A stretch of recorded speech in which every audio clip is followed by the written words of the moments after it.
Guys, so today I'm bringing guys a brand new sports cards video.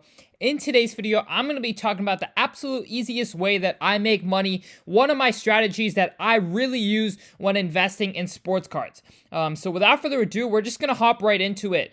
So essentially, if you go to Alt Market Trends, you can see the top rising and top falling cards. It's not only with Alt, you can see this with many other places as well.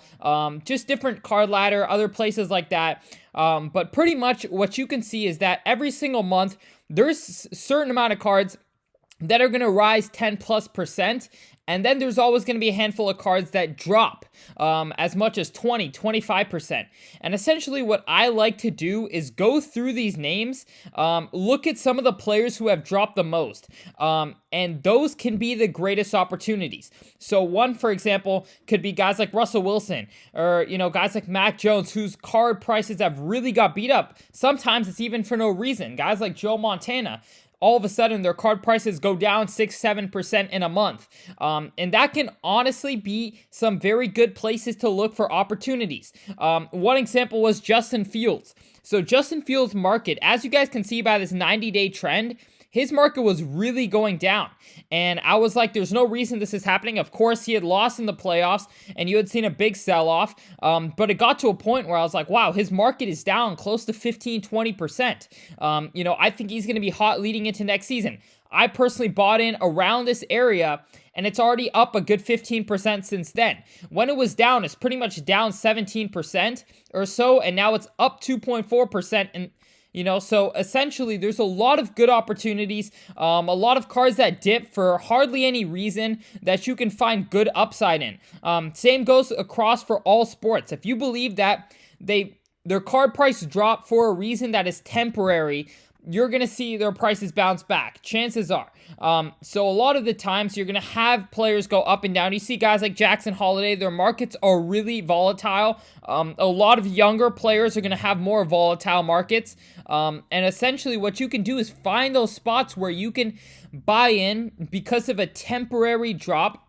Say a player got eliminated from the playoffs, but they'll be back next season. Say a player has a short-term 2-week injury. You can buy the dip, and when they return to play, you'll see a good increase. So I would highly suggest always keeping tuned with which players are doing good, which players are doing bad. Chances are, if you're bought into a player like Jimmy Butler and his card prices are up 25%, it could be a good time to sell. Unless it could always go up another 15-20%, but at some point, it could also go down the same amount.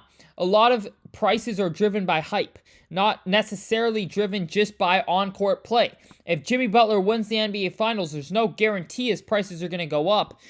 It is simply speculation. So I would highly suggest that you really understand, especially the players that you're buying. Are you buying after his cards have gone down 25%? Are you buying after his cards have gone up 25%? Where are you currently sitting? Because a lot of the time, people can get caught up buying into these hype players like Jimmy Butler, like any of these players on this list that have gone up a lot recently. You could really see their prices fall back down to earth if something ends up changing from their current situation. And on the other hand, if a player's already gone down 25%, one little spark of good news can really help those prices come back up. So guys like Jordan Poole, of course, may have a little bit more of a question mark in their future going forward. This playoff showing was not good at all, and we don't know what's going to happen. So that may be a too risky play, but you can definitely find guys on this list that are proven young stars, proven players that maybe just had a bad month, maybe just had, a bad season, maybe just had a small short-term injury, or even longer-term guys like Joe Montana. His market's going to fluctuate a lot, and if you can buy a dip for a guy like Joe Montana, I would say you're doing really good in the long term. So I would highly suggest looking at these trends, because buying blindly, you always want as much information as you can get when you're buying cards. And this is one tool that I have used for the longest time to buy players when their prices go down. One example was Jamal Murray. One example was Jimmy Butler. A lot of those prices had really gone down during short-term injuries. Last year, Jamal Murray was out the whole year. He was constantly on the list of downtrend cards, and I was buying them up, and his prices are currently back up because he's back, returned, he's healthy, and the Nuggets are doing great.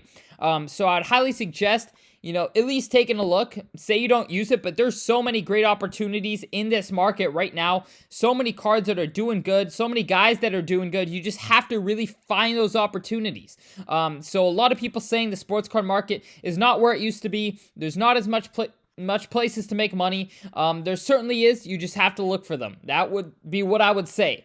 Since 2021, the overall sports card market's gone down a lot. However, certain guys have gone up since then. So you just have to find those opportunities, pick those spots carefully. But I really hope you guys did enjoy. If you would like to join in on the membership program, link is always going to be down below. Other than that, I hope you all enjoyed, and I'm out. Peace.